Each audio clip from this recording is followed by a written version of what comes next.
The balance of supply and demand determines if real estate values go up or down. If one is higher than the other, then home values will change. Hi, I'm Charlie Dresden. And I'm Travis Crook. Today we're here at the base of the ski resort, and as you can tell, we've got snow on the ground. Now, some of it's man-made and some of it's natural, but at the end of the day, we're looking pretty good for opening day.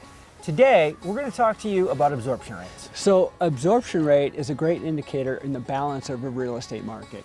It's often referred to by the months of supply of inventory. Historically, 6 months was considered a balanced market. Anything higher than 6 months was considered a buyer's market, where we might see prices going down, and below 6 months was considered a seller's market, where we might see prices going up. However, we're here to tell you that 4 is the new 6, meaning if we're around 4 months of inventory, that means we're at a balanced market where supply meets demand. In this situation, we may see prices kind of just stagnant or maybe increase a little bit. You're likely thinking, why the change? Well, in short, we now live in the digital era, where information travels much faster than, say, 30, 20, or even 10 years ago. Today, everything happens faster. With so much real estate information out there, a property can get full exposure after only a few days. And contracts can get negotiated extremely quick with the digital signatures we now have. But where's the link between this digital era and the change from 6 months to 4 months? Well, let's check some numbers in the Routt County and find out. To assess this, we'll look at residential real estate in Routt County over the last 8 years, a rolling 12 months. So we're going to look at median sales price first. In August, it was 1.1 million. September, median sales price, 1.1 million. October, a little less, 1,091,000. Just below 1.1 million.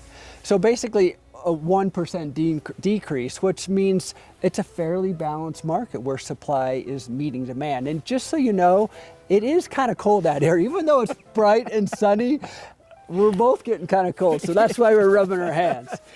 Let's talk about sold listings. So in August, we had 66, September, 63, and October, we had 70. If we look at the rolling 12 months again, sales are remaining steady, so we're not seeing an influx of buyers entering or leaving the market. That would impact the balance of supply and demand.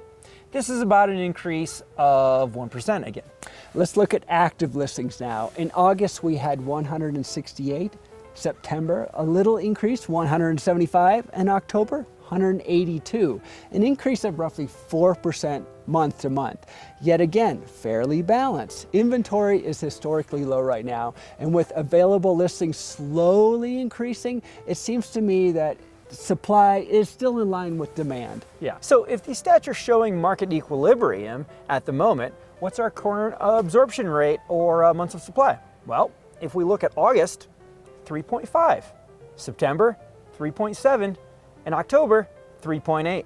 Thus, if we look at the median sales price, sold listings and active listings, the market is fairly neutral or balanced, not going up, but really not going down. If you compare those trends with the current absorption rate being at around 4 months, well then 4 just might be the new 6. So what does this mean for you? Well, balanced markets are just that, balanced. Neither the buyer nor the seller has the advantage. And often, buying and selling in these times is a lot less stressful and navigable. If you're selling during these markets, having great marketing and getting noticed will favor your odds. And if you're buying during these times, choosing a knowledgeable agent with great negotiating skills could really save you some money. So thanks again for tuning in, and please give us a thumbs up or share this video if you found it valuable. I'm Charlie Dresden. And I'm Travis Crook, and thanks again for watching. And hey, next month we're going to talk about this thing that we created. It's called the Pandemic Pie. It's going to talk about what the pandemic did to what the current trends and values here in Steamboat Springs and other communities across this country. So thanks again. You know, low inventory change between, it seems like I'm getting cold and mumbling my words. And I'm doing the same. Of the ski resort, and